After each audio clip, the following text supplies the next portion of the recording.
komoditi, kemudian Kementerian Koperasi dan UKM yang terkait dengan penyalahgunaan koperasi, fungsi koperasi, atau oknum-oknum yang menggunakan koperasi tapi tidak berizin dari koperasi, kemudian Kementerian Komunikasi dan Informatika Republik Indonesia untuk memblokir web atau alamat-alamat website di internet yang sering digunakan untuk menipu masyarakat. Kemudian kepolisian tentu kita ketahui punya kewenangan untuk melakukan penyelidikan atau penyidikan terhadap oknum-oknum yang melakukan penipuan melalui produk investasi ilegal. Kejaksaan Agung, Kejaksaan Republik Indonesia ini juga masuk melalui kewenangannya untuk melakukan penuntutan. Kemudian Badan Koordinasi Penanaman Modal ini juga masuk. Kenapa? Karena ada izin-izin penanaman modal yang disalahgunakan oleh oknum yang memperoleh izin itu. Kemudian Kementerian Dalam Negeri Republik Indonesia yang terkait dengan pentingnya ASN untuk ikut serta di dalam pencegahan kegiatan investasi legal ini di daerah-daerah, gubernur, bupati dan sebagainya. Kemudian Kementerian Agama Republik Indonesia ini untuk menangani oknum-oknum atau pihak-pihak yang melakukan penipuan dengan modus haji atau umroh. Kemudian Kementerian Pendidikan dan Kebudayaan untuk mengembangkan kerjasama supaya sekolah-sekolah bisa memberikan materi atau pelajaran kepada siswanya mengenai waspada investasi. Kemudian Kementerian Riset, Teknologi dan Perguruan Tinggi ini juga sama misinya. Bank Indonesia ini juga masuk ke dalam Satgas dengan pertimbangan kewenangannya. Dan kemudian yang terakhir PPATK. Kenapa PPATK masuk? Karena uang-uang hasil kejahatan ini yang jumlahnya triliunan tadi itu biasanya disamarkan, biasanya disimpan di lembaga jasa keuangan, kemudian ditransfer ke berbagai rekening atau diintegrasikan dalam bentuk aset saham, properti, surat berharga dan sebagainya. Selanjutnya,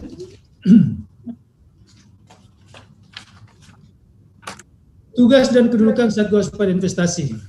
Tugas utamanya ada dua. Yang pertama tentu pencegahan, bagaimana upaya-upaya Satgas melakukan rekomendasi yang menyusun regulasi, ya, kemudian memberikan edukasi kepada industri keuangan dan masyarakat, melakukan pemantauan di mana ada kegiatan investasi yang berindikasi legal. Itu adalah fungsi atau tugas utama pencegahannya. Kemudian penanganan, apabila terjadi satu kasus, maka seluruh anggota Satgas yang memiliki kewenangan yang terkait dengan objek atau lapangan yang melakukan kegiatan investasi legal itu, kita melakukan pemeriksaan bersama, baik on-site, langsung ke lapangan, maupun off-site dengan meneliti dokumen-dokumen yang diberikan oleh masyarakat. Kemudian yang kedua, memberikan rekomendasi kepada instansi yang berwenang menangani untuk menindaklanjuti informasi dari masyarakat. Kemudian yang ketiga, dalam rangka penanganan adalah memerintahkan kepada si pelaku untuk menghentikan kegiatannya. Ya, selanjutnya,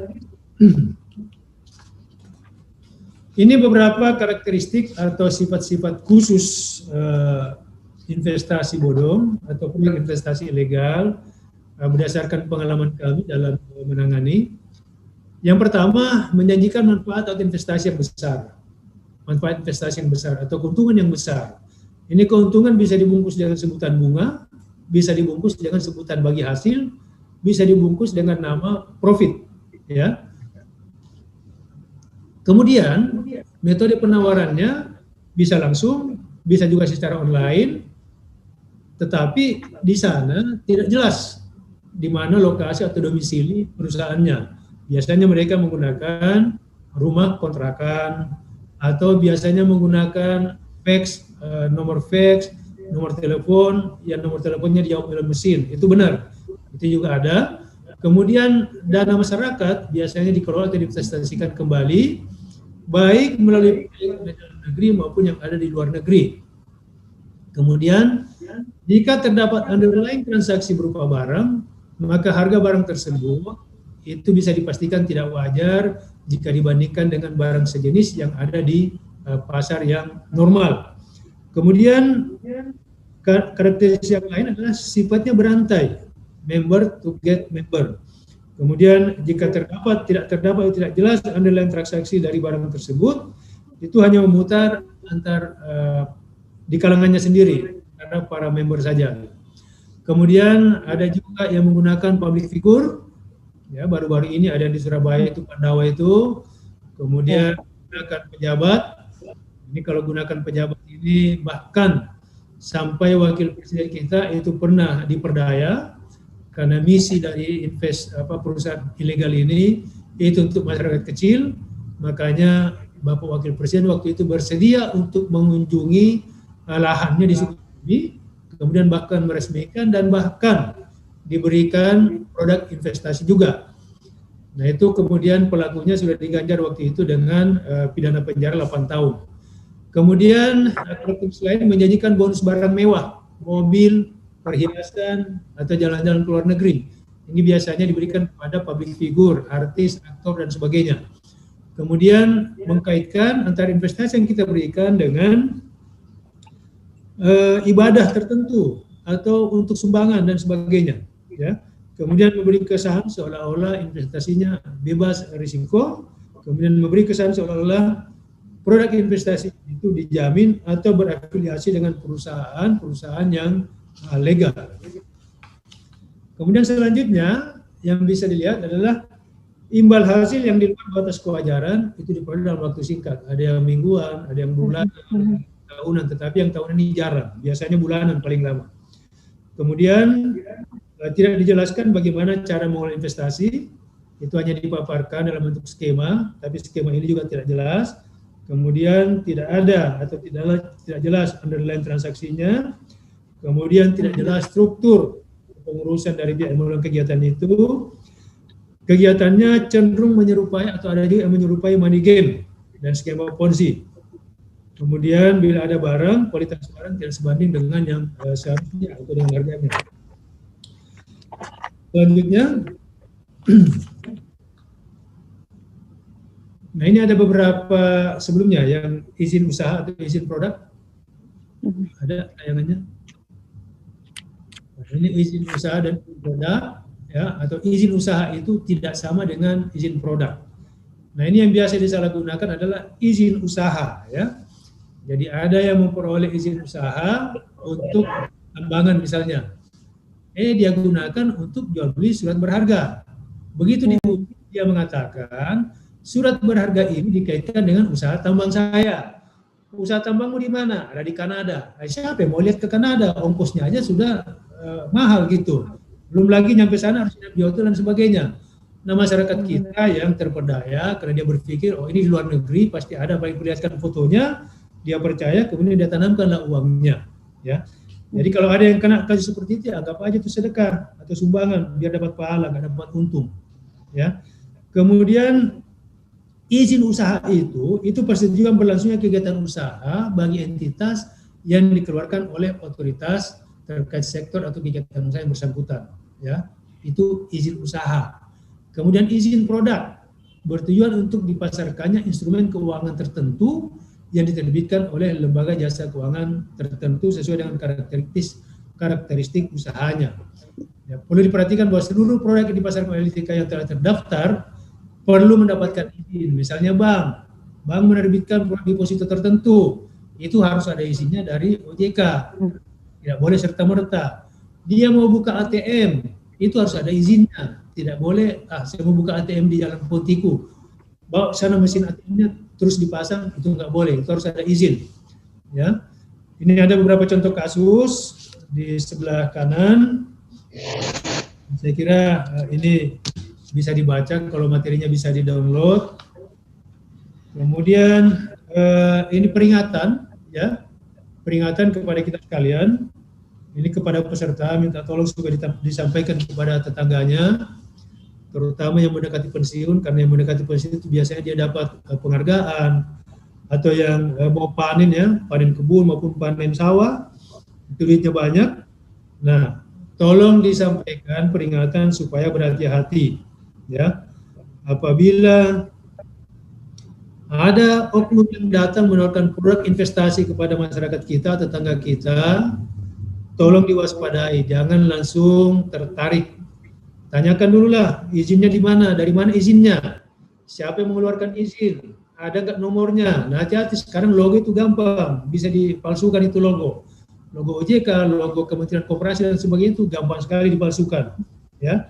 Jadi kalau bertemu seperti itu, tolong hubungi nomor telepon OJK, mungkin nanti ada di akhir ini, saya juga kurang hafal, supaya kita terhindar dari kegiatan-kegiatan yang ini. Kalau ada di sekitar kita, sekitar tetangga kita, tolong hubungi kontak OJK di 157, atau bisa juga, mana nomor ini, nah, nomor apa namanya itu? Untuk WA itu biasanya ada tuh WA-nya tuh. Nah itu ya, jadi saya kira itu yang bisa saya sampaikan dalam kesempatan ini. Mudah-mudahan ini bisa berkembang di dalam diskusi nanti. Saya kembalikan kepada Ibu Herani sebagai moderator kegiatan. Demikian, billahi taufiq. Assalamualaikum warahmatullahi wabarakatuh dan selamat pagi. Waalaikumsalam warahmatullahi wabarakatuh. Terima kasih banyak Bapak Ahmad Murad untuk materinya hari ini. Dari apa yang disampaikan oleh Pak Murad tadi, kita udah dapat gambaran banyak ya, bahwa ternyata selama 10 tahun terakhir ini kerugian masyarakat bahkan sampai 92 triliun ya Pak ya. Ini angka yang besar, dan pasti tadi juga sudah dijelaskan bahwa untuk bisa tahu gimana sih investasi bodong itu, salah satu yang paling jelas kelihatan adalah sistemnya berantai, gitu, yang menjanjikan angan-angan yang terlalu tinggi biasanya. Nah ini yang kadang juga tidak disadari oleh masyarakat, asal masih menguntungkan aja tetap mau berinvestasi, tetap mau bergabung tanpa menyadari atau tanpa mencari tahu dulu bagaimana sistem pengelolaannya, pengelolaan dananya di dalam situ ya. Jadi tadi sudah disampaikan oleh Pak Ahmad Murad materinya, semoga kita tercerahkan dan bisa aware, oh ternyata ini nih investasi bodong seperti ini, dan kita harus waspada, kita harus benar-benar cerdas memilih investasi, karena investasi banyak jenisnya gitu ya, tapi yang paling sering dan paling familiar mungkin di telinga masyarakat adalah reksadana, saham, investasi emas, properti, dan masih banyak lagi jenis-jenis lainnya. Nah kemudian salah satunya juga adalah terkadang masyarakat itu tertipu investasi dari usaha koperasi. Nah, seperti apa untuk mengenali itu semua? Legalitasnya seperti apa dan bagaimana pengawasan dari Dinas Koperasi itu sendiri. Nah, kita akan langsung persilahkan kepada pemateri kita yang kedua akan mengulas soal pengawasan koperasi, tentunya dari Dinas Koperasi dan UMKM Provinsi Sulawesi Selatan, Kepala Bidang Pengawasan. Saya persilahkan kepada Bapak Insinyur Muhammad Dur Iyadsyah MM. Terima kasih. Assalamualaikum warahmatullahi wabarakatuh. Waalaikumsalam warahmatullahi wabarakatuh. Yang terhormat Pak Ahmad Acara, Ahmad Murad dan Pak Bondan, serta AKBP Pak Hamka yang dari Polda. Jadi materi yang diserahkan kepada kami atau ditugaskan kepada kami dalam hal tim kerja Satuan Tugas Waspada Investasi Daerah mengenai pengawasan koperasi. Kita ketahui bahwa dasar dari semua pelaksanaan kegiatan atau aktivitas koperasi itu adalah Undang-Undang 2592 tentang perkoperasian. Terus ada peraturan pemerintah nomor 995 tentang pelaksanaan usaha simpan pinjam koperasi. Dan yang terakhir keluar nomor 9 tahun 2020 tentang pengawasan. Itu yang jadi dasar kami dalam pelaksanaan kegiatan. Tujuan pengawasan koperasi adalah berikut mengenai untuk regulator meningkatkan efektivitas pelaksanaan pengawasan koperasi oleh pemerintah. Ini yang kita lakukan sehingga dalam perjalanan koperasi, baik itu koperasi simpan pinjam maupun atau sektor keuangan maupun yang sektor real, itu tetap dalam pantauan Dinas Koperasi sesuai dengan kewenangannya berdasarkan Undang-Undang 32. Jadi ada koperasi tingkat provinsi, kabupaten kota, ada koperasi tingkat provinsi maupun koperasi yang tingkat nasional. Jadi kalau koperasinya kabupaten kota ya bupati dan jajaran yang atau ASN yang di Dinas Koperasi Kawasan. Yang kedua, mitigasi resiko kegagalan koperasi di masa yang akan datang. Ini nantinya yang akan dilakukan dengan pemberian pengetahuan, pendampingan, dan kegiatan-kegiatan yang mengangkut peningkatan kualitas pengurus maupun pengawas serta operasi, sehingga diharapkan ke depan tidak ada lagi hal-hal yang merugikan masyarakat di dalam pelaksanaan kegiatan usaha koperasi. Yang ketiga adalah memiliki peta jalan menuju sistem pengawasan koperasi yang kuat. Ya. Jelas ini dengan keluarnya 09 tahun 2020 mempertajam fungsi pengawasan yang ada di setiap tingkatan dinas koperasi, baik kabupaten, provinsi maupun nasional, tingkat nasional koperasi yang tingkat besar. Yang keempat adalah menertibkan fungsi koordinasi dan kebijakan. Ya, salah satu kegiatan yang kita lakukan saat ini kan fungsi koordinasi dan kebijakan dalam pengawasan pelaksanaan kegiatan usaha, khususnya pada koperasi. Karena tadi ya kita ketahui memang pengelolaan keuangan itu ada dua kiblatnya, satu di Kementerian Koperasi dan satunya lagi di OJK yang dulunya di BI. Untuk objek yang diawasi untuk gerakan koperasi itu sendiri, kita melihat bahwa koperasi dengan adanya pengawasan dalam pelaksanaan kegiatan, koperasi dapat berkembang dan berkelanjutan. Jadi sudah sistem terbuka, kita melakukan pemeriksaan, memberikan penilaian, sehingga koperasi dapat berkembang dan berkelanjutan. Yang kedua adalah meningkatkan kepatuhan dan kesadaran pengurus pengawas koperasi terhadap peraturan perundang-undangan. Jadi tujuan yang kedua dari objek yang diawasi adalah setiap saat kita meningkatkan kegiatan-kegiatan pelatihan diarahkan untuk meningkatkan kesadaran pengurus untuk tetap mengacu pada ketentuan-ketentuan yang berlaku dalam kegiatan usaha koperasi dalam perundang-undangan koperasi. Baik pengurus maupun pengawas ataupun pengelola koperasi, manajer koperasi atau jajarannya, itu mengetahui betul bahwa kegiatan-kegiatan yang harus dilakukan harus sesuai dengan ketentuan. Karena ya kita sadari kalau sudah, apalagi dalam kegiatan pengumpulan dana, nah ini yang sering apa yang dikatakan tadi Pak Murad juga, persoalan-persoalan pengumpulan dana yang menjanjikan itu, yang keuntungan keuntungan yang tidak wajar yang dijanjikan itu bisa berdampak pada permasalahan berikut, permasalahan sosial yang muncul di masyarakat. Untuk itu, untuk mengenali koperasi yang bagus, ada 4 ciri koperasi yang sehat, yang bagus, ada 4 ciri yang kita bisa lihat. Bahwa yang dipercaya oleh anggota, slide berikutnya. Nah ini dipercaya oleh anggota. Artinya apa? Aktivitas anggota itu sudah sangat yakin bahwa kalau saya berkoperasi akan memberikan keuntungan, memberikan jasa yang lebih bagus dibanding kalau tidak. Ada di beberapa koperasi di Sulawesi Selatan yang tingkat kepercayaan anggotanya itu sangat tinggi, yang mana pendapatan non operasionalnya itu atau simpanan yang diberikan anggota di luar dari simpanan pokok maupun simpanan wajib, atau kalau dikatakan tabungan yang sifatnya dana pendidik, dana rekreasi, asuransi, itu sangat tinggi sekali, sehingga itu memperoleh pendapatan non operasional yang jauh lebih besar dibanding dengan pendapatan operasi sendiri.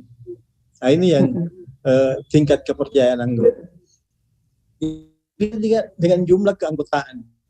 Ada beberapa koperasi di Sulawesi keanggotaannya sudah melebihi 30.000 anggota. Ini kan lumayan. Ya kalau lihat kekuatan yang memang didasari, karena koperasi itu didasari kekuatannya dari anggota, sehingga dengan besarnya anggota, besarnya invest atau modal internal masuk dari anggota, bisa jasa yang diberikan kembali kepada anggota itu bisa jadi murah sekali karena tidak menggunakan dana kredit. Yang kedua adalah diterima oleh pasar. Jadi di dalam penjualan aktivitas khususnya pada koperasi simpan pinjam, aktivitasnya diterima oleh pasar. Artinya apa? setiap tahun pertambahan anggota itu signifikan, sehingga memberikan jumlah yang sangat besar dalam hal pelayanan. Karena dengan diterimanya di pasar dan meningkatnya citra koperasi di pasar, sehingga banyak sekali anggota masyarakat memanfaatkan fasilitas atau kegiatan usaha yang ada di koperasi. Yang ketiga adalah bebas dari masalah hukum. Yang flashback 5 tahun belakang ini kan banyak sekali koperasi-koperasi yang memang terjerat. Dengan sistem yang dipercaya anggota diterima pasar, apalagi kalau sudah dilakukan pemeriksaan, pengawasan, penilaian kesehatan simpan pinjam, dan ini terbuka karena setiap tahunnya itu di dalam rapat anggota dibahas, diinformasikan kepada anggota bahwa tingkat kesehatan koperasi kita sekian, paling tidak sehat atau cukup. Ya, kalau sehat 88 sampai 100 dan yang cukup sehat antara 66 sampai 80. Yang ketiga adalah bertumbuh dan berkesinambungan hubungan. Jadi dengan dipercayanya oleh anggota diterima pasar bebas dari permasalahan hukum, pastilah koperasi itu akan bertumbuh. Pasti akan setiap tahun akan bertambah keanggotaannya, setiap tahun akan bertambah SHU-nya atau volume usahanya, sehingga memberikan dampak balik kepada anggota untuk memberikan tambahan pendapatan bagi anggota pada akhir tahun. Ada dikatakan pembagian SHU untuk milik anggota. Yang jelas kalau dia anggota punya simpanan, pokok simpanan, ada SHU pasti dapat. Yang berikut tips-tips dalam mewaspadai persoalan ini. Kita ketahui bahwa di dalam koperasi juga harus jelas siapa yang meminjam, siapa yang menyimpan, utamanya yang menyimpan. Kalau dalam artian cukup besar, harus tahu dari mana modal yang dia simpan. Katakanlah kalau di pedesaan sampai dia simpan miliaran, ini kan jadi tanda tanya. Dari mana modal yang diterima? Sehingga besar sekali. Nah, yang pertama untuk mewaspadai itu, atau untuk anggota yang meminjam, yang pertama adalah anggota atau masyarakat harus tahu badan hukum koperasi. Harus jelas. Karena banyak atasnamakan koperasi, memberikan pinjaman door to door atau berjalan dari rumah ke rumah, padahal setelah dicek tidak terdaftar, tidak memiliki badan hukum. Nah, ini yang biasanya hanya untuk mengatasnamakan koperasi, tapi memberikan jasa kepada anggota, kepada masyarakat tinggi. Katakanlah bunga yang diberikan kepada masyarakat cukup tinggi. Karena dibilang, kenapa tinggi? Karena dia yang mendatangi masyarakat itu. Sehingga demikian. Padahal setelah diribut, kita periksa tidak memiliki badan hukum, nomor badan hukum tidak pernah terdaftar. Nah, ini persoalannya dari Pak Hamkal lagi nantinya kalau dalam proses terjadi permasalahan di lapangan. Yang kedua adalah memiliki izin usaha. Jadi semua simpan pinjam itu harus memiliki izin usaha. Baik itu yang kantor pusat maupun kantor cabang. Karena kita ketahui banyak juga koperasi yang sudah membuka kantor cabang di kabupaten kota. Nah, izin cabang itu koperasi itu harus memiliki izin cabang yang dikeluarkan oleh kabupaten kota melalui dinas kabupaten kota. Karena izin sekarang kan sudah satu atap dari Kementerian Hukum dan HAM. Jadi pengajuan permintaan izin melalui dinas kabupaten kota. Ada dukungan dari dinas kabupaten kota untuk memberikan bahwa koperasi A yang mau buka cabang di kabupaten A sudah dilakukan sehingga keluar rekomendasi. Dan untuk itu bisa dilanjutkan dalam pengurusan. Yang yang kedua adalah logis, membandingkan suku bunga perbankan dengan bunga yang diberikan oleh koperasi kepada anggotanya. Kita ketahui memang bahwa penetapan jasa bunga itu di koperasi berdasarkan kesepakatan antara anggota koperasi dengan pengurus pada saat rapat anggota tahunan. Nah, di sini pasti terjadi tawar-menawar. Oh, pengurus katakan sekian, anggota bilang terlalu tinggi. Sehingga di sini yang terjadi karena tidak ada ketentuan yang menyatakan bahwa bunga pinjaman itu harus sekian. Jadi didapat bunga pinjaman itu didapat berdasarkan keputusan rapat anggota tahunan yang telah disepakati oleh pengurus dan anggota. Dan yang logis yang kedua adalah memiliki kantor. atau tempat usaha yang jelas. Apa yang dikatakan Pak Murad juga tadi, kalau sudah tempatnya memang berpindah-pindah, ini perlu dicurigai. Kita tanya kantornya, banyak alasannya, ini juga. Dan yang waspada, jangan tergiur dengan bunga simpanan yang koperasi yang tinggi. Itu tadi. Yang terakhir bahwa dengan era IT sekarang, banyak sekali itu koperasi-koperasi yang memberikan pemberian pinjaman secara online. Bahwa koperasi yang bisa memberikan pinjaman itu harus memiliki juga izin dari otoritas jasa keuangan. Itu yang harus. Jadi saya harap para pemirsa atau yang hadir dalam webinar ini, kalau terkadang masuk di HP kita bahwa ada pemberian pinjaman dari koperasi, pelayanan pinjaman dari koperasi, pertanyakan dulu izinnya, pertanyakan dulu legalitasnya, pertanyakan semua aktivitas yang dilakukan. Jangan sampai kita sudah apalagi kalau yang memberikan informasi itu minta jasa lebih dulu, jasa administrasi lah, jasa apalah. Ini yang sampai sudah bayar jasa tidak pernah terlayani. Yang kedua, kalaupun dilayani dan memang betul, jangan sampai kita tidak rajin membayar kembali, sehingga di dalam aktivitas kita untuk pinjam di perbankan itu bisa terkendala karena mereka sudah masuk dalam sistem BI checking. Ini yang ilegal sudah masuk dalam, sehingga permintaan kita untuk di perbankan tidak akan dilayani karena masih ada tersangkut dalam program IT. Barangkali itu yang saya bisa dari Dinas Koperasi Provinsi Sulawesi Selatan. Mudah-mudahan apa yang kita saksikan ini hari, dengar ini hari, dapat menjadi bahan pertimbangan kita dalam melakukan aktivitas utama di sektor keuangan. Untuk itu saya kembali ke moderator atau Mbak Ani. Silakan. Oke, baik. Terima kasih banyak Bapak untuk materinya pagi hari ini, sudah memberikan kita pencerahan yang luar biasa. Dari sini kita tahu nih, untuk bisa mengenali dan mewaspadai investasi ilegal, tadi ada 2 L ya Pak ya, legal dan juga logis. Yeah. Dicek legalitasnya seperti apa. Di materi tadi juga sudah disertakan link untuk pengecekannya, bisa di nic.depkop.go.id, dan juga logis nggak sih penawarannya, suku bunganya seperti apa. Dan yang harus benar-benar kita garis bawahi dari materi yang barusan adalah jangan cepat tergiur sama bunga simpanan yang tinggi gitu ya. Lagi-lagi coba dicek dulu bagaimana sistem pengelolaannya ya kan. Terima kasih banyak Bapak untuk materi kedua di webinar kita hari ini, dan kami sampaikan untuk seluruh peserta yang bergabung. Pertanyaan sudah bisa dikirimkan, sejak tadi juga sudah ada beberapa pertanyaan yang masuk di kolom Q&A kita. Boleh silahkan kirimkan pertanyaan Anda dengan menyertakan nama dan juga institusi Anda. Baru pertanyaannya kepada siapa. Nah, selanjutnya materi kita yang ketiga ini akan disampaikan juga oleh Oh iya, Ibu PKK ya. Oh baik, ini kelihatan nih ibu-ibu PKK gitu ya.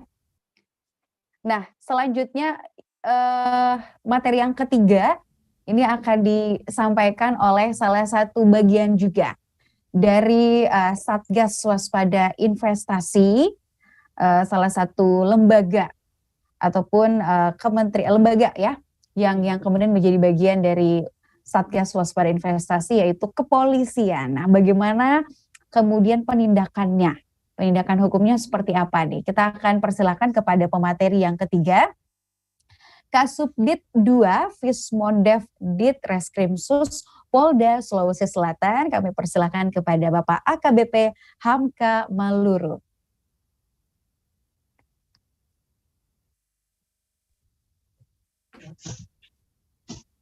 Mana tadi itu?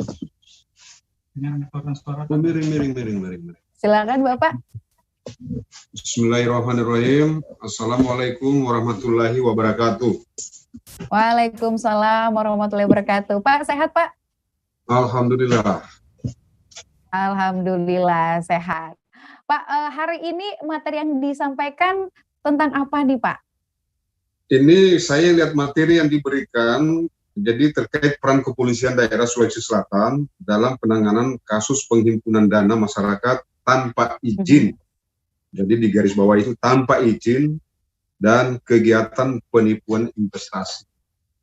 Oke, baik. Tanpa izin dan juga penipuan. Nah, itu yang benar-benar harus digarisbawahi dan juga diwaspadai. Tapi sebelumnya boleh dong dijelaskan dulu kepada para peserta dan juga smart listener yang mendengarkan kita hari ini. Sebenarnya Subdit Fismondev itu tugasnya seperti apa sih, Pak?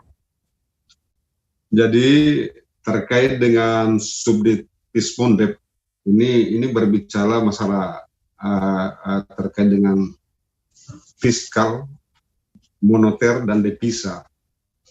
Itu singkatan dari Fismondev. Nah, yang selama ini kita tangani di Subdit 2 ini, pertama itu terkait dengan kejahatan perbankan. Itu. Terus kedua, terkait dengan banyaknya sekarang terjadi pelanggaran masalah undang-undang fidusia. Nah, ini juga barang baru mungkin untuk masyarakat perlu kita perkenalkan. Fidusia dalam hal ini biasanya itu dikenakan kepada debitur yang menyalahi atau melanggar undang-undang fidusia sendiri. Contohnya biasanya ngambil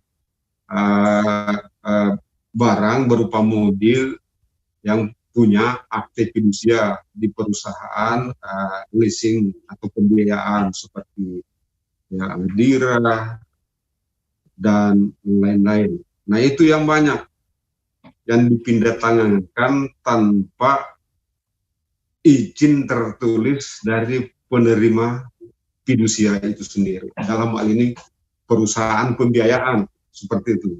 Dan yang ketiga terkait masalah investasi itu sendiri.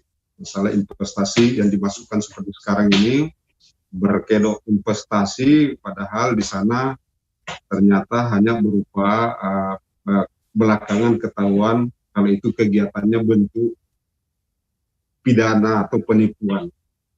Nah, itu yang banyak yang terjadi. Banyak tentu kasus yang nanti kami akan barangkali jelaskan. Nah, biasanya peserta itu lebih suka dan tertarik mendengar terkait contoh kasus. Demikian.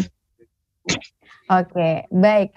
Langsung saja kalau begitu Bapak silakan dijelaskan soal materinya hari ini yang tentunya akan mengulas banyak bagaimana perhimpunan dana masyarakat tanpa izin serta mengenali penipuan itu sendiri dan bagaimana penindakannya. Silakan Bapak. Baik.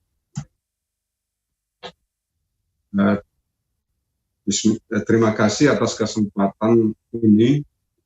Sebetulnya biasanya kita yang tergabung dalam Satgas Investasi ini biasanya langsung berhubungan dengan audiensnya. Tapi kali ini barang langka juga ini.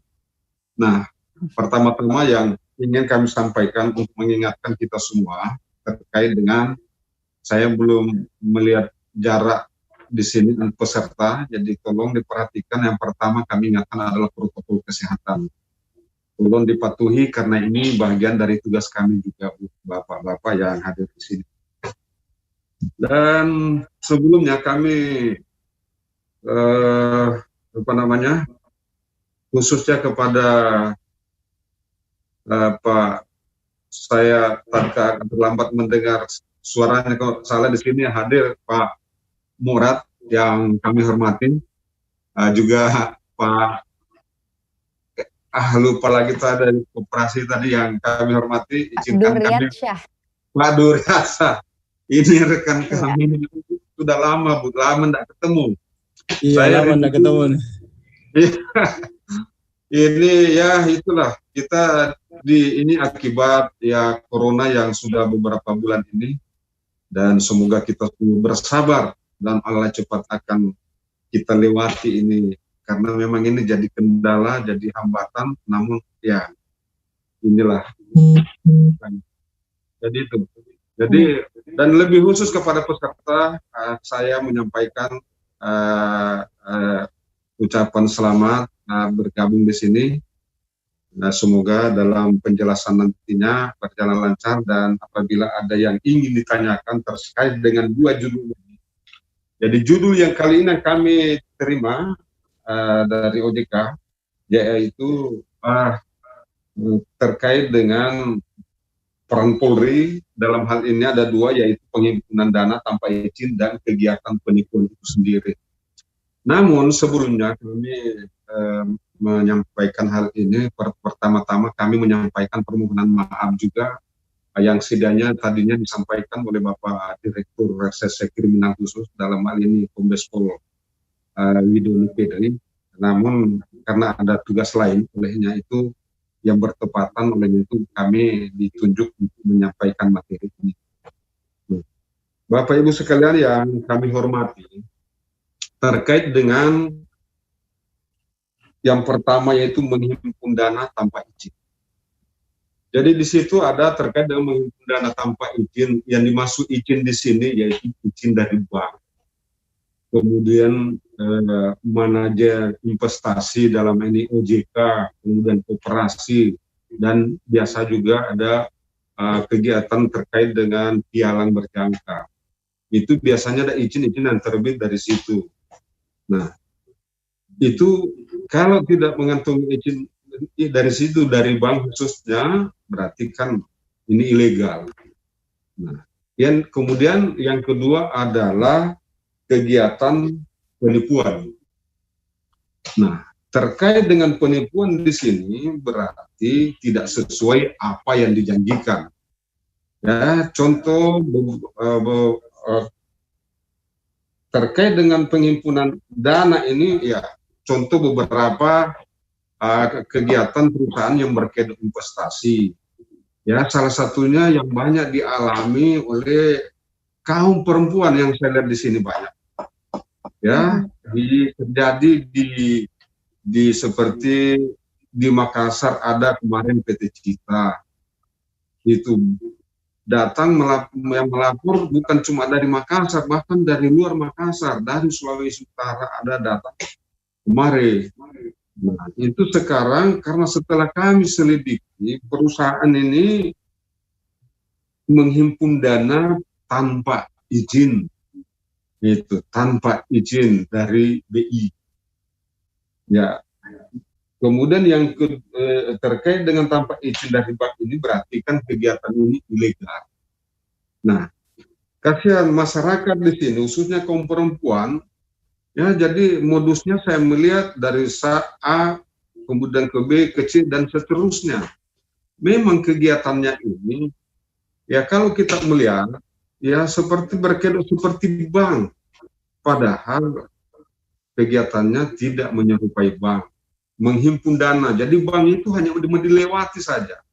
Dari beberapa rekening yang dia gunakan, atau ujung-ujungnya dia bermain apa itu namanya, main forex atau main falas, itu seperti itu. Jadi masyarakat ini dikibuli dengan janji-janji yang bisa mendapatkan keuntungan yang lebih besar.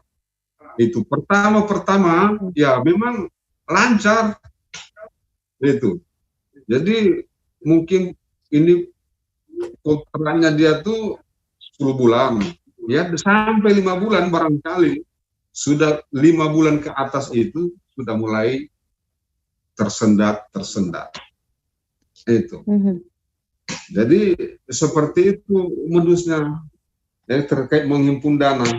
Jadi kalau dikenakan di sana hanya dikenakan undang-undang perbankan, itu sulit. Barangkali tidak bisa. Kenapa? Karena dimasukkan di sana undang perbankan ini, yang dikenakan itu biasanya komisaris ke bawah, itu karyawan bank. Bisa orang sipil, namun biasa di sana hanya turut serta melakukan.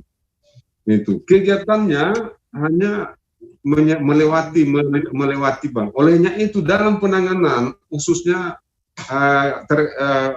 penipuan berkedok investasi ini, dalam penanganannya, jadi di situ eh, dalam penanganannya,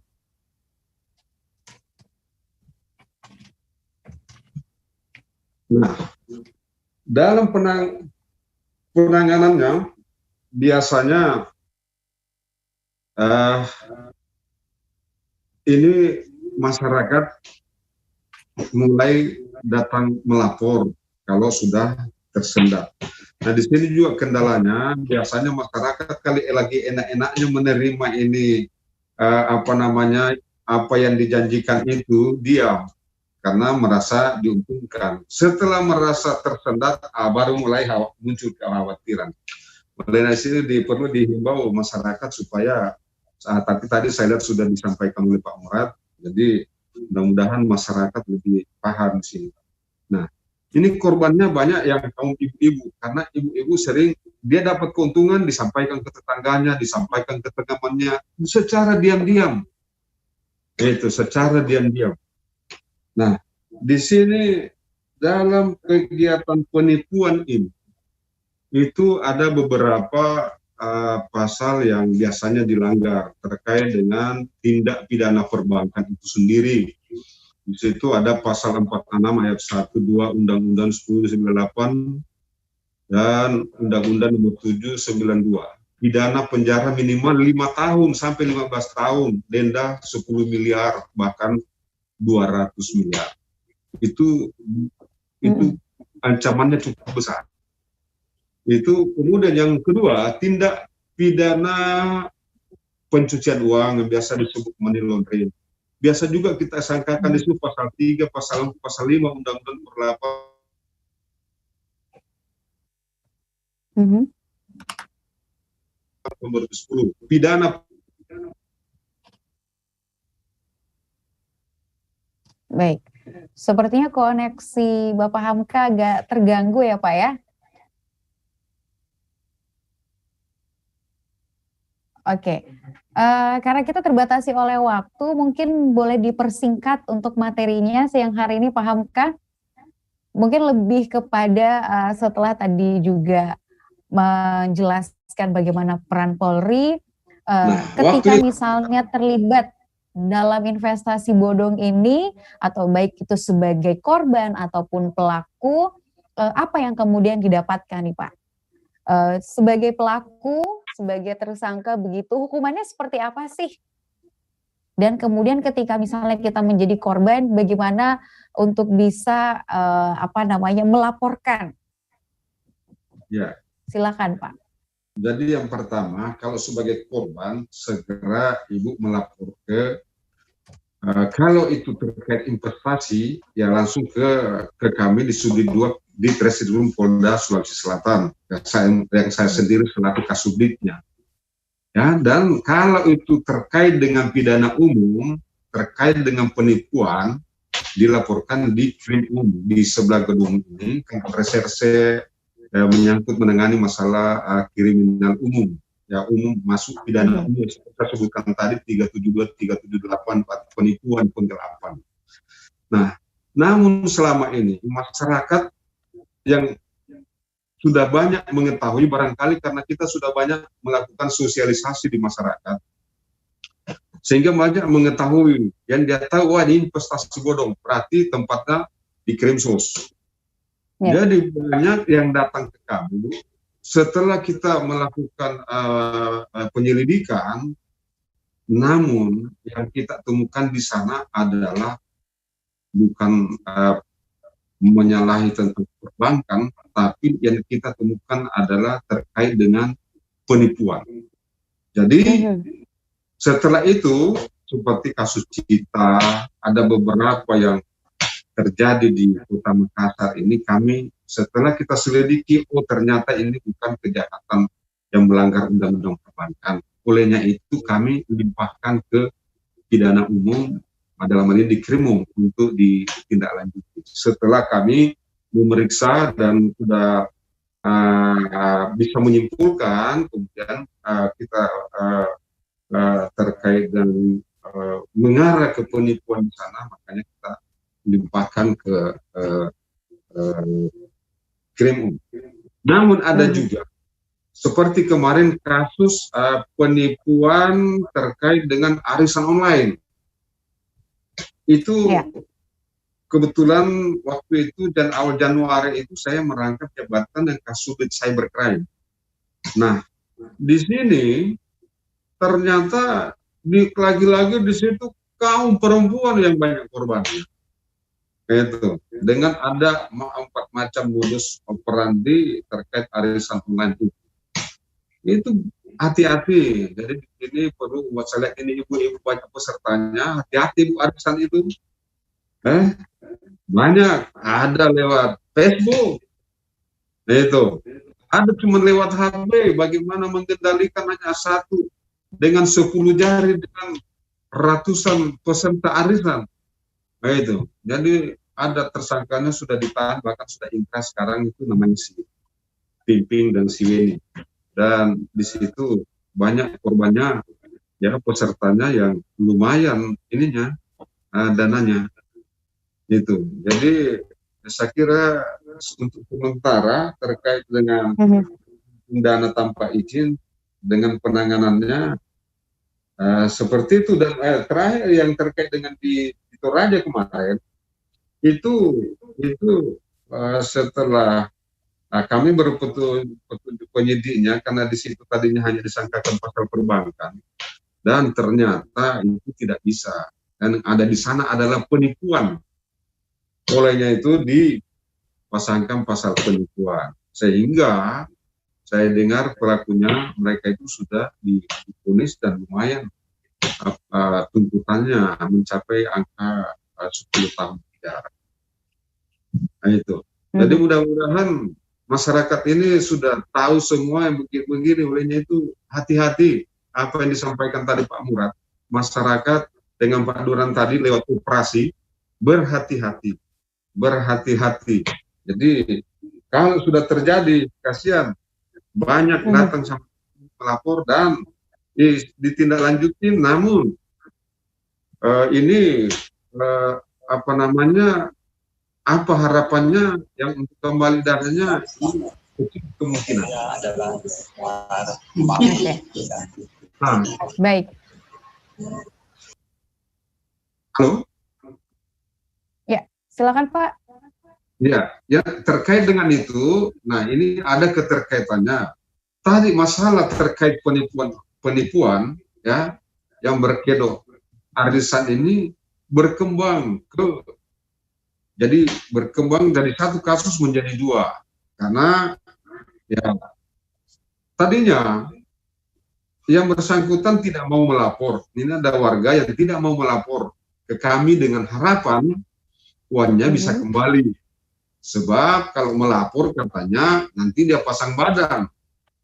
Nah, apa yang terjadi? Akhirnya dia menyesal. Dengan begitu berpikir dia tidak melapor, sehingga kami tidak lanjuti. Itu karena dasarnya itu laporan.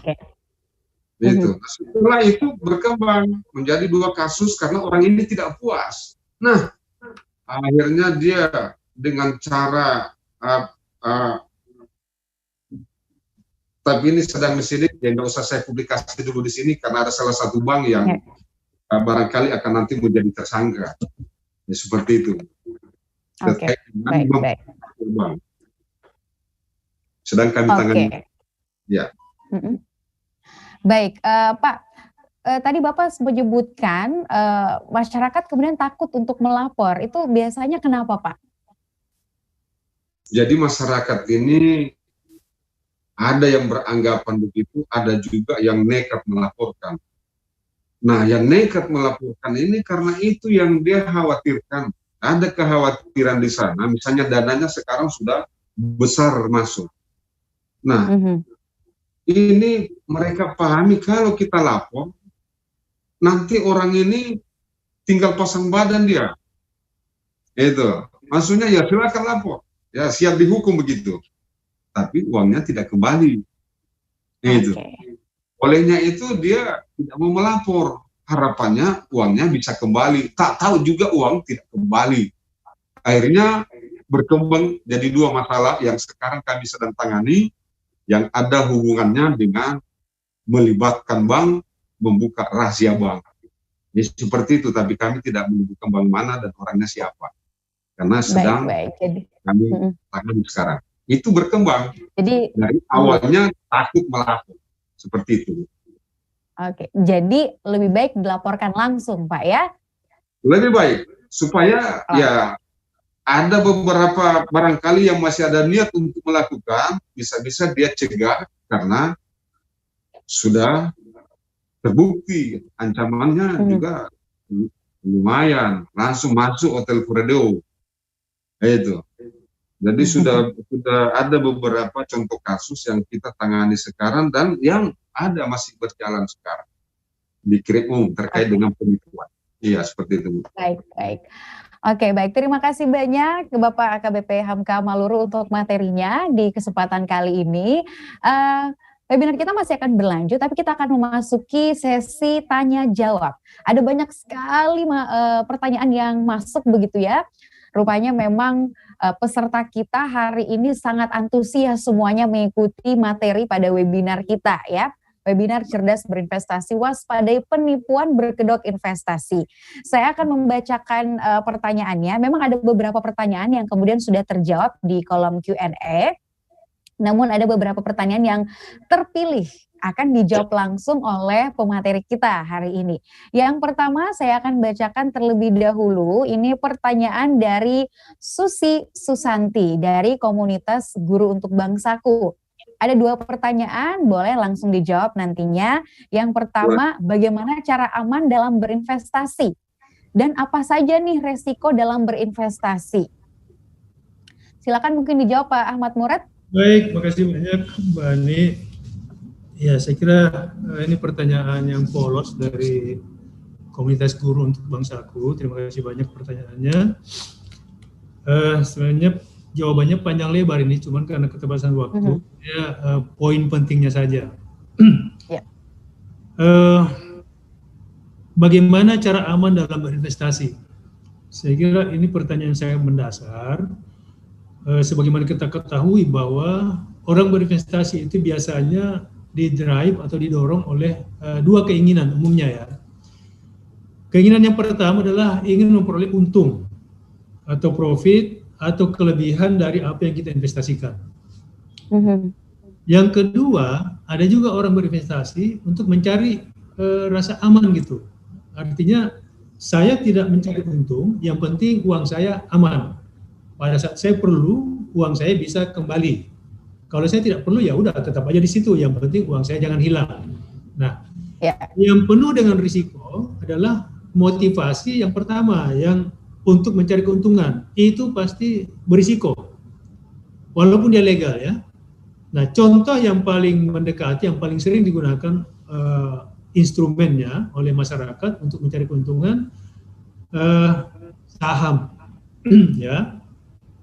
Saham yang kita bisa peroleh, kita bisa lakukan di pasar melalui perusahaan pialang. Nah, di Makassar ini ada 15 perusahaan pialang di bawah koordinasi Bursa Efek Indonesia perwakilan Sulawesi Selatan di Jalan Ratulangi. Itulah perusahaan-perusahaan yang mengelola investasi yang ditanamkan oleh masyarakat dalam bentuk saham. Demikian pula reksadana, ya. Itu juga relatif menguntungkan sepanjang dilakukan oleh pihak-pihak yang sudah berizin dari OJK, ya. Apalagi komunitas berjangka di bawah Bapepti, ini juga sering digunakan untuk tempat investasi atau menyimpan duit untuk memperoleh keuntungan. Tetapi jangan salah, berinvestasi ya Bu Susi ya, berinvestasi dalam bentuk saham, reksadana, ataupun komunitas berjangka, jangan berpikir tidak ada risiko. Besar risikonya. Kalau pameo di dunia pasar modal itu, no risk, no gain. Artinya, semua keuntungan itu pasti dibarengi dengan potensi risiko. Risikonya di mana? Kita beli saham Telkom misalnya. Pada saat membeli saham Telkom, pada saat kita beli, itu harganya 10.000. Itu sudah harga tertinggi. Dalam perjalanan waktu, dia turun terus harganya tuh. Turun. Pada saat harga 8.000, kita perlu duit. Nah, karena perlu duit dan tidak ada lagi sumber lain yang bisa digunakan, mau ngutang kan nggak mungkin, nggak mau ngutang gitu. Terpaksa dijual. Artinya, artinya apa? Kita sudah rugi harga beli Rp2.000 per lembar saham, ya. Tetapi apabila sahamnya naik dari 10.000 menjadi 15.000, nah sudah ada untung itu 5.000 per lembar saham. Jangan serakah, karena biasanya orang yang bermain saham itu serakah. Pada saat harga sahamnya naik, dia berharap akan naik terus. Yang namanya naik itu pasti mentok, ada titik kulminasi di mana dia harus turun. Nah, pada saat dia naik, perjalanan naik, udah di-cut, dijual. Jadi memperoleh keuntungan, ya. Itu kalau melalui saham atau reksadana atau komoditas berjangka atau bahkan emas. Ya. Emas. Itu semuanya kalau harganya naik, kita jual, dapat untung. Tapi kalau pada saat harganya turun, pas di sana kita perlu uang, kita jual, kita pasti rugi. Ya, itu motivasinya keuntungan. Motivasi yang kedua, safety net, yang penting aman. Nah, instrumennya masukin deposito, simpan ke bank. Kalau tidak mau rugi-rugi amat dan tidak tergesa-gesa, emas juga bagus. Nah, itu yang saya sampaikan bagaimana cara aman dalam berinvestasi ya kepada ibu dan komunitas guru. Kemudian apa saja risikonya? Nah, risikonya itu tadi yang saya sudah sampaikan. Apabila kita investasi saham, emas, komoditas berjangka, risiko yang kita hadapi adalah pada saat harga komoditas ini atau saham reksadana itu turun. Itu ada risiko. Pada saat dia turun, jangan dijual. Tunggu aja sampai dia naik lagi gitu. Dan pasti dia akan naik lagi. Tidak akan turun terus. Seperti kemarin contohnya, kita beli emas pada saat pertama COVID. Saya sempat beli juga. Itu di harga 1 jutaan per gram. Tapi sekarang kita 900.000 per gram. Kalau kita jual gitu ya. Kalau kita jual bahkan ada yang di bawah 900.000. Nah, tetapi karena motivasinya bukan mencari keuntungan, nggak ada masalah. Kalau motivasinya mencari untung, saham yang paling tepat. Ya. Apa lagi? Satu lagi risiko apa lainnya? Kalau perusahaannya yang sahamnya kita beli itu bangkrut, tiba-tiba bangkrut gitu. Ya, Telkom besar, tiba-tiba dia bangkrut, pasti rugi kita. Nah, itulah artinya motivasi diubah menjadi akan netral lah. Kalau berinvestasi saham, ya jangan melulu untung, tapi siapkan juga kalau tiba-tiba harga saham turun atau perusahaannya ditutup karena kebijakan pemerintah dan sebagainya. Saya kira itu Mbak yang terkait dengan pertanyaan dari Ibu Susanti. Baik. Berarti juga kita harus tahu jenis investasinya seperti apa, kenali resikonya, dan juga memilih niatnya, meluruskan niatnya sebenarnya motivasinya untuk apa nih berinvestasi gitu ya. Baik, ini menyambung juga pertanyaan yang hampir mirip dengan Susi Susanti barusan ya. Ini pertanyaan untuk investor pemula khususnya milenial. Nah, tapi saya akan bacakan dulu dari Reinhard dari Universitas Atmajaya Makassar. Happy birthday katanya buat OJK yang ke-9 tahun. Semoga kedepannya OJK lebih baik lagi dalam mengawasi dan mengatur jasa keuangan yang ada di Indonesia. Nah, sebagaimana kita tahu banyaknya kedok investasi ilegal yang menjanjikan return yang tidak masuk akal dengan sejumlah testimoni yang diberikan, sehingga kita bisa saja tertarik. Kurangnya knowledge atau literasi keuangan kita yang lebih menjadikan kita selalu tergiur dengan investasi tersebut karena hanya melihat returnnya saja. Yang ingin ditanyakan oleh Reinhard, apa sih yang harus dilakukan oleh investor-investor pemula, khususnya milenial, dalam menanggapi hal-hal tersebut? Bahkan tadi Bapak sudah mengatakan kadang-kadang promonya itu pakai public figure yang seakan-akan memang sangat terpercaya dengan pengembalian atau keuntungan yang sangat besar. Betul. Ya kita juga prihatin terhadap public figure itu yang dalam tanda kutip dibodohin, dikerjain gitu ya. Public figure, tokoh politik, tokoh agama, semuanya dikerjain. Ya, jadi begini, Reinhard ya, investor pemula atau investor muda ini, yang namanya jiwa muda itu kan selalu berapi-api gitu, pengen nabrak itu ya, dan kebetulan punya duit, ya udah kalau sekedar coba-coba nggak apa-apa gitu. Tetapi apa yang harus dilakukan pertama kali apabila menghadapi atau menerima penawaran seperti itu, ya saya kira yang pertama adalah sebelum masuk ke sana kita harus pelajari dulu lah ya. ada buku-buku mengenai pedoman berinvestasi yang aman dan sebagainya, bagaimana mengenali produk yang aman untuk berinvestasi, perusahaan-perusahaan apa saja yang bagus, ininya misalnya kalau saham gitu ya, itu kita pelajari dulu. Nah, pada saat masuk ke dunia nyata, ada penawaran-penawaran dengan return yang tinggi. Saya kira kuncinya sudah sampaikan tadi. Yang pertama, tanyakan izin usaha dari yang bersangkutan sesuai dengan bidang yang dilakukan. Kalau dia menawarkan produk investasi saham, katakan begitu, berarti izinnya dari OJK. Ya, katakanlah ada izinnya, dia tunjukkan tuh. Ada kertas kop surat berlogo OJK, ada tanda tangan pejabat OJK dan sebagainya. Nah, sekarang kan bisa di-scan itu. Ya. Kemudian yang kedua, tanyakan alamat lengkapnya. Yang umum kalau oknum atau pelaku atau pihak-pihak tertentu yang tujuannya menipu, dia menggunakan nomor handphone. Nomor handphone ya begitu saya ambil uangmu investasi, udah saya ganti nomor, beres. Begitu kamu datang ke kantor saya yang saya tunjukkan, ternyata di sana rumah kosong. Nah itu kejadiannya rata-rata itu. Atau yang ditemukan di sana hanya mesin fax penjawab saja, atau telepon dengan answering mesin. Itu yang ada di sana. Nah, itu yang harus diwaspadai. Apabila ada yang ditemukan seperti katakanlah yakin banget gitu, ini orang ini benar nih. Ya udah setelah dapat namanya, lengkapnya, kalau dia menunjukkan surat izinnya, telepon ke yang tadi itu 157 ya, atau telepon ke tempatnya Pak Hamka di Polda. Bisa telepon ke sana, tanyakan, ini saya dapat penawaran seperti ini, bagaimana Pak? Apakah ini berizin dan sebagainya. Nanti insya Allah ada penjelasan bahwa yang berizin itu siapa.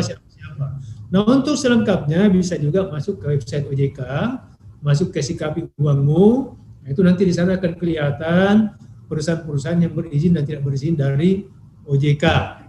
Ya, saya kira itu Mbak Ani, jawaban saya. Baik.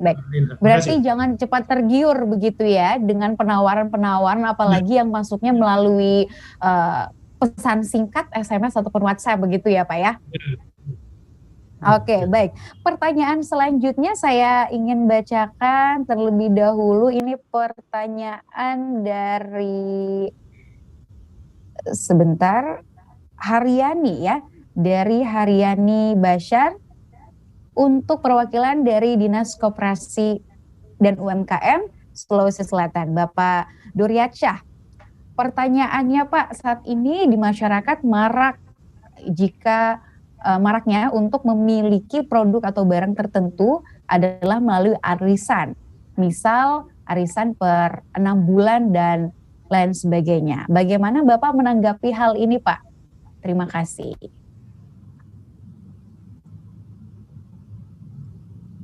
Oke, terima kasih Mbak. Jadi di dalam ya kembali kepada koperasinya. Kalau koperasi simpan pinjam itu melakukan pemberian pinjaman. Jadi tidak dikenal di sistem arisan. Karena arisan kan bergilir orang yang dapat. Di koperasi ada pemberian pinjaman. Jadi pinjaman seharga nilai barang yang ada. Jadi tidak benar kalau memang koperasi maupun sistem arisan, karena itu akan berkelompok-kelompok dari koperasi. Padahal di dalam perlakuan simpan pinjam itu hampir sama dengan perlakuan perbankan. Orang mengajukan permohonan, minta pinjaman untuk beli barang, dananya yang bersangkutan beli barang. Atau kalau di dalam sistem syariah, minta permohonan beli barang, ditunjukkan barangnya ini, pengurus koperasi syariahnya yang bayar ke pemilik barang, baru yang bermohon mengambil barang itu. Bawa pulang barang yang sudah dibayarkan oleh koperasi. Jadi tidak dikenal dengan sistem arisan yang ada di koperasi. Tapi yang jelas yang melakukan perlakuan ini coba dicek badan hukumnya. Kembali lagi ke 2L tadi Pak. Harus dicek kembali lagi ke 2L. Legal enggak? Logis enggak? Itu yang harus dilihat. Oke, baik. Itu ya, Mbak. Terima kasih banyak Pak. Kita ke pertanyaan selanjutnya. Ini pertanyaannya agak panjang dari Fitriani. Assalamualaikum. Saya ingin menanyakan investasi bodong oleh Kampung Kurma. Melihat dari modus Kampung Kurma yang menggalang investasi masyarakat dengan iming-iming perumahan syariah. kemudian saya melihat bahwa Kementerian PUPR selaku instansi yang memiliki peran dalam pemberian izin pembangunan pemukiman tidak termasuk dalam 13 ini tadi anggota dari Satgas Waspada Investasi. Jadi bagaimana sebenarnya Satgas Waspada Investasi mengawasi dan menindaklanjuti bentuk-bentuk investasi terhadap pemukiman, khususnya pemukiman syariah, jika Kementerian PUPR itu sendiri belum masuk sebagai bagian dari Satgas Waspada Investasi. Kami persilakan Pak Ahmad Murad, mungkin. Baik, makasih Mbak Ani. Makasih pertanyaannya. Saya kira ini masukan yang bagus ya dari peserta. Mungkin Budila bisa mencatat kalau memang frekuensi kejadiannya sering penawaran produk-produk kafling syariah misalnya dan sebagainya. Saya kira memang menarik untuk kita kaji supaya PUPR itu masuk ke dalam Satgas Waspada Investasi. Jadi juga tentu memerlukan persetujuan dari anggota-anggota yang lain, polisi, jaksa dan sebagainya gitu ya. Memang karena banyak. Masalahnya apabila ini terjadi, orang konotasinya kan, loh kan ada Satgas Waspada Investasi. Di sana ada Pak Hamka, ada Pak Duryatsa, ada saya dan sebagainya gitu. Ini kok diam-diam saja, padahal memang ini tidak termasuk ke dalam ruang lingkup yang ditangani oleh Satgas Waspada Investasi existing yang terdiri dari 13 instansi anggota. Nah, kalau demikian memang frekuensinya tinggi, sering terjadi di persoalan ini, saya kira ini menarik untuk kita usulkan ke dalam Satgas Waspada Investasi supaya nanti penanganannya bisa lebih smooth dan bisa lebih baik, terutama pencegahan, aspek pencegahannya, karena di sana tentu ujungnya masalah ini pasti ke kepolisian. Nah, langkah baiknya kalau bisa koordinasi yang baik, karena hasilnya pun, hasil kejahatan itu, hasil penipuan itu pasti masuk ke lembaga keuangan. Nah, apabila masuk ke Satgas, di sana sudah ada PPATK yang bekerja untuk mengusut. Ya, saya kira itu jawaban saya. Saya menyampaikan sekali terima kasih, nanti kami catat untuk diusulkan ke dalam anggota Satgas. Terima kasih, saya kembalikan ke Ibu Moderator. Baik, saya mau minta tanggapannya dari kepolisian, mungkin Pak Hamka boleh ditanggapi soal kasus seperti ini. Banyak kemudian juga yang menawarkan investasi dengan iming-iming ada embel-embel syariahnya seperti itu. Boleh ditanggapi Pak?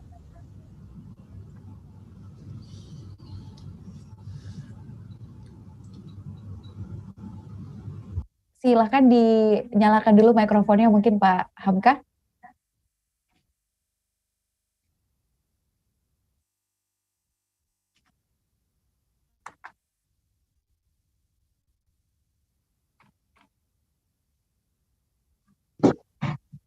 Halo. Oke, baik, silakan. Sudah kedengaran, Pak? Oh iya, baik. Makasih. Ini memang ada operatornya. Tadi terkait dengan perumahan syariah, Bu ya? Iya, Pak. Jadi itu kan cuma cara ya, atau modus oleh pelaku untuk melakukan penipuan dengan cara yang berbeda dengan melalui investasi ini. Gitu. Jadi memang pelaku itu banyak caranya. Mana dilihat yang bisa berpeluang, karena ini kelihatannya sasarannya selalu masyarakat. Nah, itu. Karena begitu banyaknya sekarang ini perumahan-perumahan, nah dibuatlah sedemikian rupa barangkali dengan bentuk syariah tadi. Padahal tadi sudah disampaikan Pak Murad, mestinya kalau masyarakat sebelum biasanya ada brosur-brosur itu, sebelum melakukan itu pelajari brosur-brosurnya, kemudian cek kebenarannya, karena di situ mereka biasa membuat brosur seakan-akan itu memang benar. Padahal itu sesungguhnya tidak benar.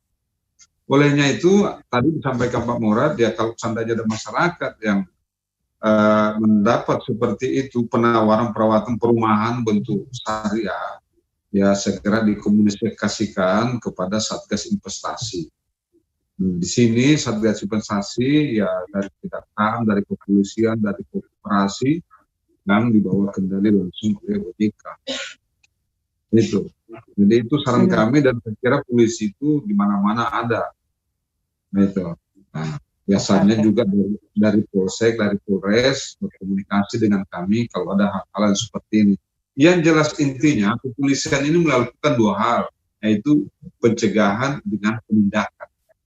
Gitu. Kalau sebelum terjadi, polisi di sana berupaya menyampaikan hal seperti ini, bekerja sama kita dengan teman-teman di Satgas Investasi atau dengan cara-cara lain. Karena banyak juga kegiatan-kegiatan yang biasa dilakukan berkoordinasi. Di situ juga kami biasa menitipkan untuk menyampaikan hal-hal yang seperti ini.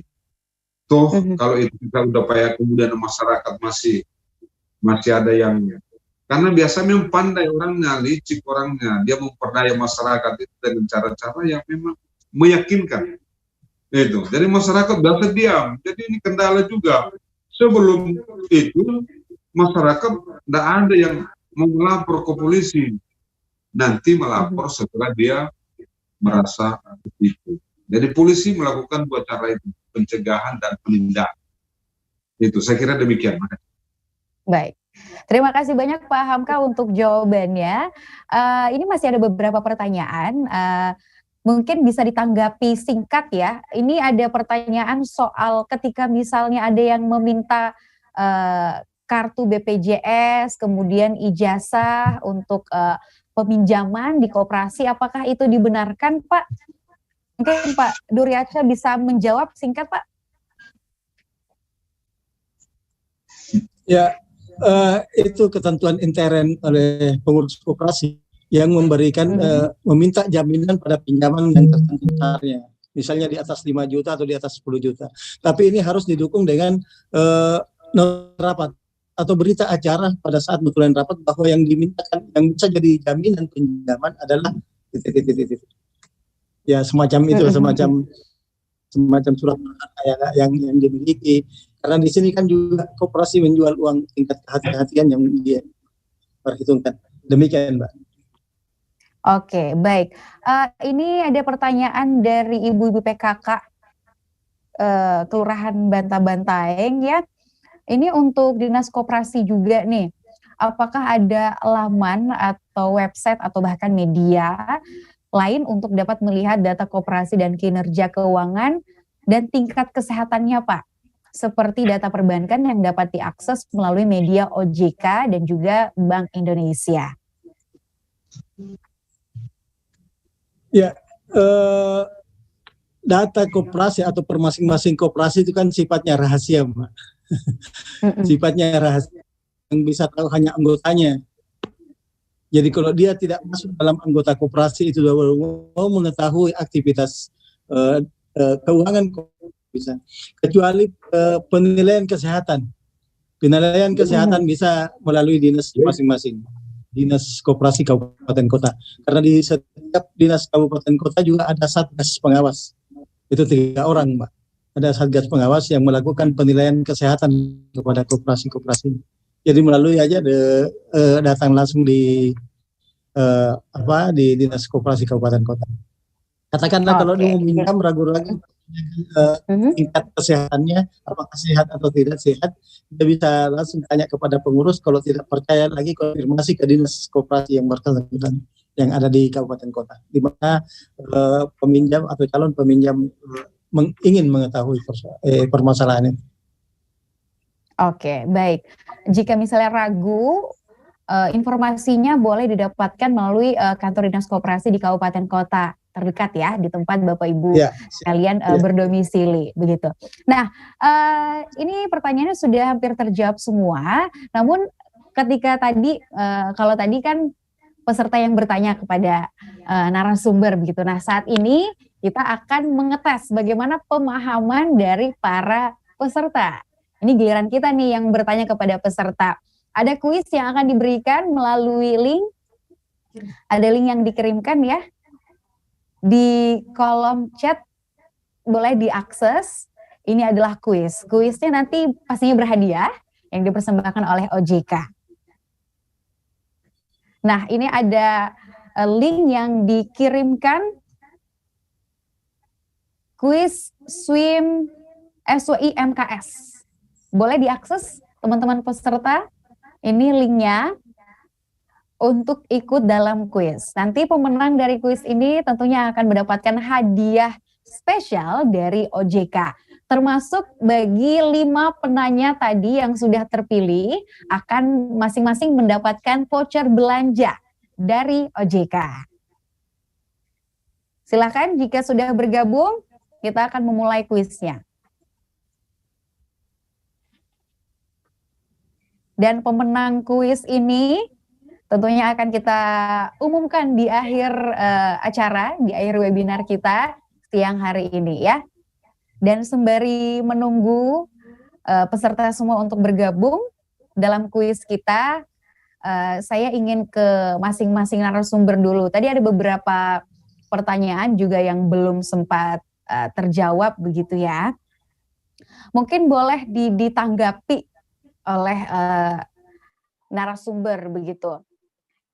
Ini agak sedikit keluar sepertinya dari topik kita, berkaitan dengan kasus yang belum lama terjadi di masyarakat Indonesia. Dihebohkan dengan nasabah salah satu bank di Indonesia yang dana simpanannya hilang dari rekeningnya. Nah, dengan kejadian ini masyarakat khawatir pasti nih, karena sekelas bank besar saja uang nasabahnya bisa raib, apalagi bukan resmi. Nah, apakah masih aman untuk menyimpan uang di bank? Gimana tanggapan dari OJK?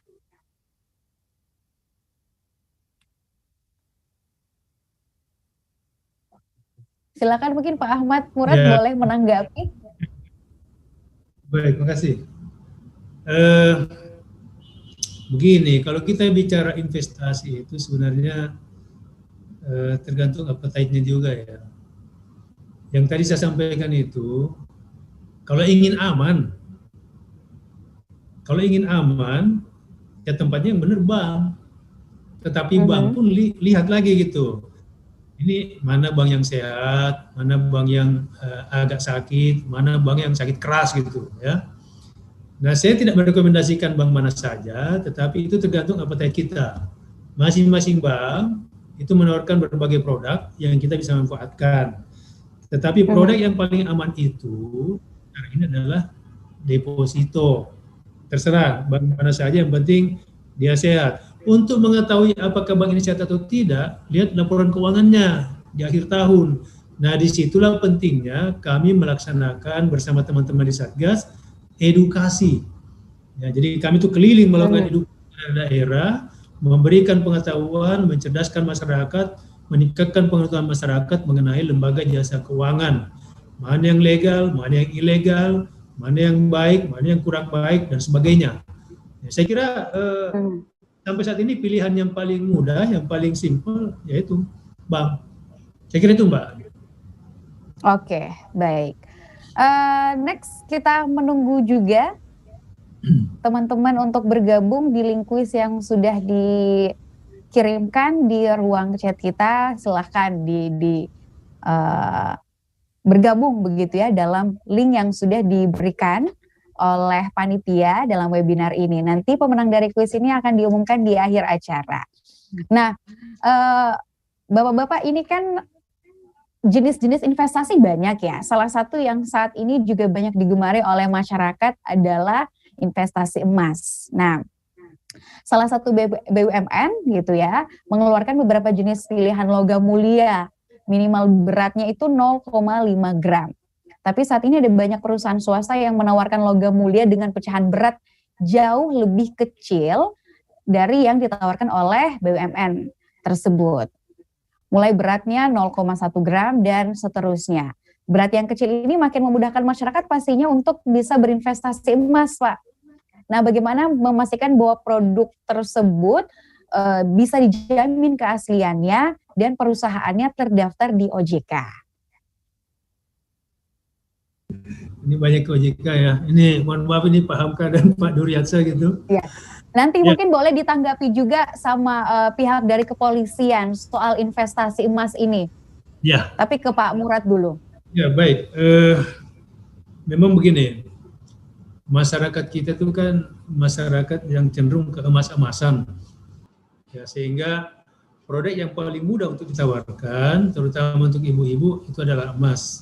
Sehingga ini salah satu bentuk kreativitas atau inovasi pihak-pihak yang memang terdaftar, mulai dari pegadaian sampai ke perbankan. Bahkan ada juga ini platform belanja online, itu yang menawarkan produk investasi emas. Contohnya saya nih, kalau kita transaksi di Tokopedia misalnya ya, atau Bukalapak, itu biasanya menawarkan mau digenapkan nilai transaksinya, dan misalnya transaksi kita tuh agak ganjil, katakan 9.500, dia tawarkan investasi emas mau digenapkan dengan beli emas sebanyak 500 rupiah, kita klik ya, itu akan dapat tuh emas sebesar 0,00 sekian beratnya itu. Nah itu menunjukkan bahwa gairah investasi masyarakat kita di produk emas itu sangat tinggi. Karena sampai sekecilnya begitu, itu ditawarkan juga. Untuk memastikan apakah ini emas beneran atau tidak, itu diatur oleh masing-masing penyedia platform. Kalau di bank kan mudah, datang aja ke banknya, emas saya sekian, sudah sekian. Nah nanti dicetakkan, pilihannya biasanya ada dua. Mau ngambil emas dalam bentuk fisik emas, atau mau diuangkan, dimasukkan ke dalam tabungan dengan harga yang berlaku pada saat itu. Nah, kalau kita mau ambil emasnya, nanti akan diberikan emas, ya, baik di Bank Syariah Mandiri contohnya, kan aja, atau di Pegadaian, ya seperti itu. Kemarin contohnya saya sendiri investasi emas di Pegadaian, pada saat saya mau ngambil emas dalam bentuk emas batangan karena saya ingin lihat, dikasih itu emasnya tuh, catatan saldo saya berapa di sana, itu yang diberikan sesuai dengan berat emas yang tercatat di dalam buku tabungan emas saya gitu. Jadi bagaimana membuktikannya kepada penanya, saya sarankan apabila ingin mengetahui apakah benar ada emas atau tidak, silakan datang langsung ke penyedia produk investasi yang bersangkutan. Tawarannya biasanya ada dua, mau dalam bentuk uang sesuai dengan nilai atau harga berat emas pada saat itu, atau mau emas dalam bentuk fisik. Gitu ya. Terima kasih banyak. Oke, baik. Saya mau minta tanggapannya, boleh dari Pak Hamka mungkin?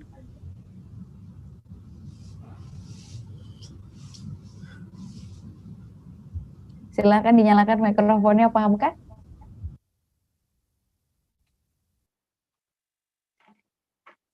Tugas pokok kami dalam menangani kasus perbankan. Tadi saya dengar tadi, barangkali yang dimasukkan Ibu tadi ini Maybank ya?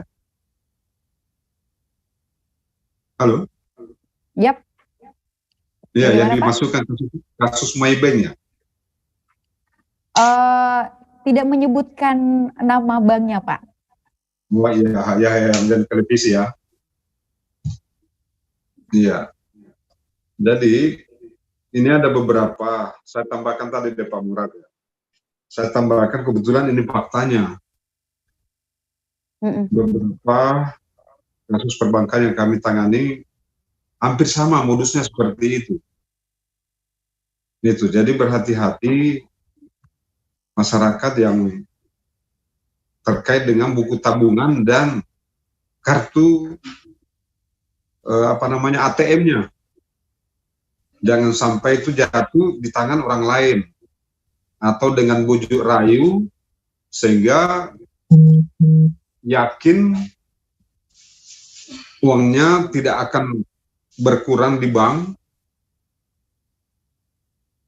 sehingga mau memberikan buku tabungan dengan kartu ATM-nya, sehingga petugas bank itu leluasa memindah-bukukan dana nasabah. Ini sering terjadi yang kami tangani seperti itu. Jadi biasanya pelakunya orang bank sendiri karena mendapat kepercayaan oleh nasabah. Seperti itu. Kemudian yang kedua, masalah investasi Mas. Ini juga diimbau kepada masyarakat agar berhati-hati. Namun ini terkait dengan kasus investasi emas ini jarang terjadi, jarang dilaporkan ke Polda, dalam hal ini kepolisian.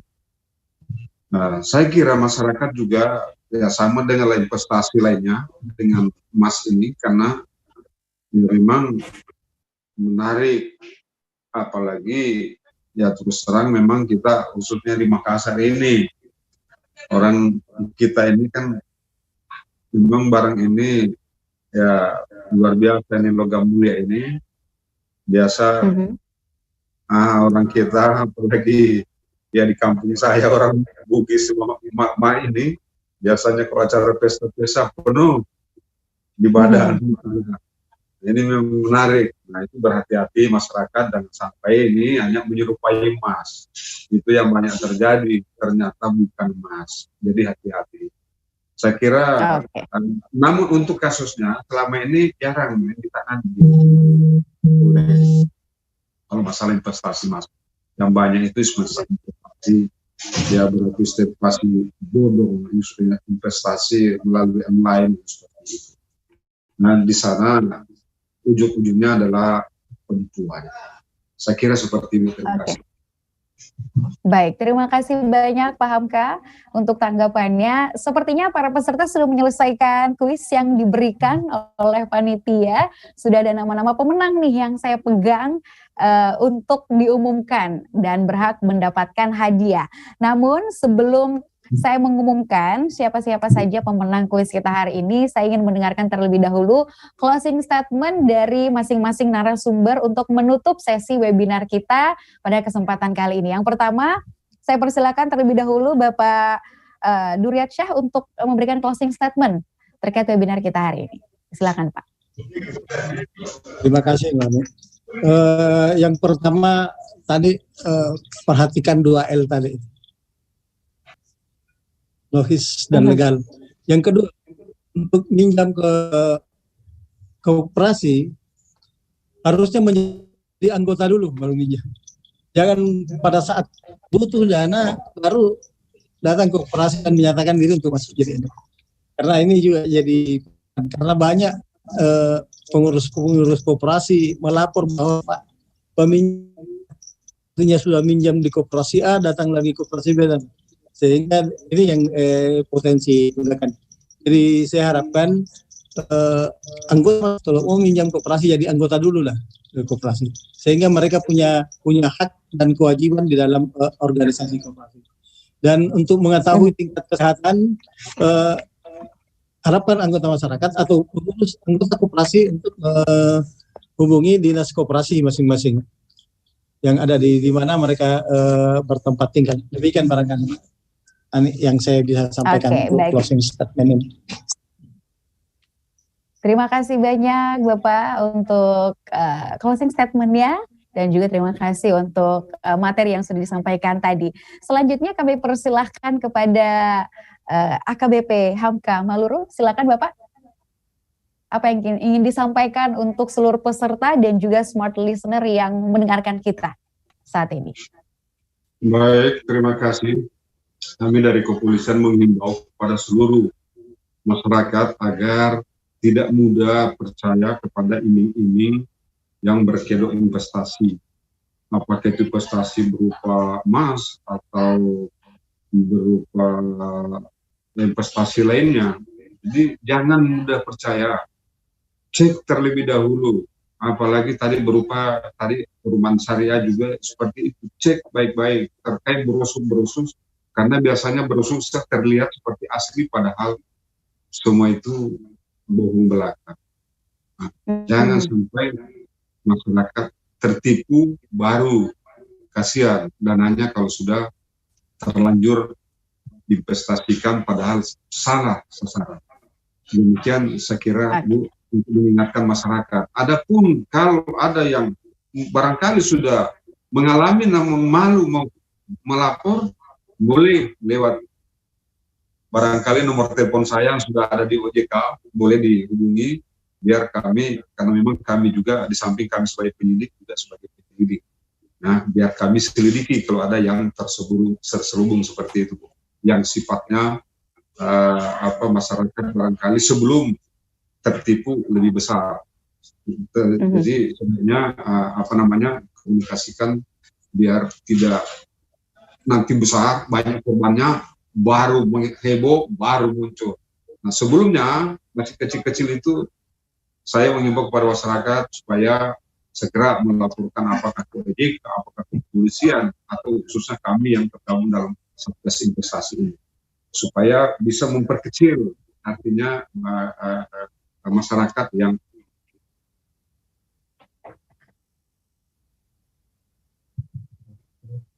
sepertinya koneksi kita terputus lagi dengan Pak Hamka. Dampak daripada Oke, baik. Terima kasih banyak Pak Hamka untuk closing statement-nya, dan terakhir silahkan kami berikan waktu kepada Bapak Ahmad Murad. Silakan Pak. Baik, terima kasih kepada peserta sekalian. Saya mengharapkan supaya kita bisa mengubah paradigma sekarang. Paradigma investasi dari mengejar keuntungan, mengharapkan keuntungan menjadi yang biasa-biasa saja, yang penting aman. Kalaupun kita berinvestasi kepada produk yang menjadikan keuntungan, berinvestasilah pada penawar investasi yang legal atau berizin. Hindari keinginan untuk memperoleh keuntungan yang lebih besar dalam waktu yang singkat, karena pasti risikonya sangat besar. Saya kira demikian. Terima kasih banyak. Assalamualaikum warahmatullahi wabarakatuh. Waalaikumsalam warahmatullahi wabarakatuh. Terima kasih banyak Bapak Ahmad Murad. Dan juga saat ini saya akan mengumumkan pemenang kuis yang sudah berhasil terpilih dan juga akan mendapatkan hadiah pastinya dari OJK. Yang pertama untuk pemenang kuis, ini ada 7 orang. Yang pertama ada Rifki Wahyu S, kemudian Anita Chandra, M. Putra Riyadi, Adi Dwi yang keempat, yang kelima Nur Aini, yang keenam Fitriani, dan yang ketujuh Mariam. Selamat untuk ketujuh pemenang kuis kita hari ini. Hadiah akan bisa diambil langsung di kantor Smart FM Makassar. Dan untuk voucher belanja bagi 5 penanya terpilih tadi yang sudah dibacakan pertanyaannya. Untuk yang pertama Susi Susanti, yang kedua Haryani, yang ketiga Reinhard, yang keempat Fitriani, dan yang kelima adalah Ibu PKK dari Kelurahan Bantabantaeng. Selamat untuk seluruh pemenang dan juga yang berhasil mendapatkan voucher belanja. Sebuah hadiah dan juga voucher belanja ini boleh diambil langsung di kantor Smart FM Makassar di lantai 3 Gedung Tribun Timur Jalan Cendrawasih nomor 430 Makassar. Sekali lagi terima kasih banyak untuk seluruh peserta, terima kasih untuk narasumber saya yang luar biasa hari ini, sukses untuk Anda semuanya, dan juga terima kasih pastinya untuk OJK Regional 6 Sulampua. Mohon maaf apabila ada salah kata selama webinar ini berlangsung. Tentunya yang harus kita pahami, investasi boleh, tapi kita harus cerdas memilih investasi yang benar agar tidak tertipu oleh penipuan berkedok investasi. Saya Rifa Majid pamit, sukses untuk Anda. Assalamualaikum warahmatullahi wabarakatuh. Waalaikumsalam warahmatullahi wabarakatuh.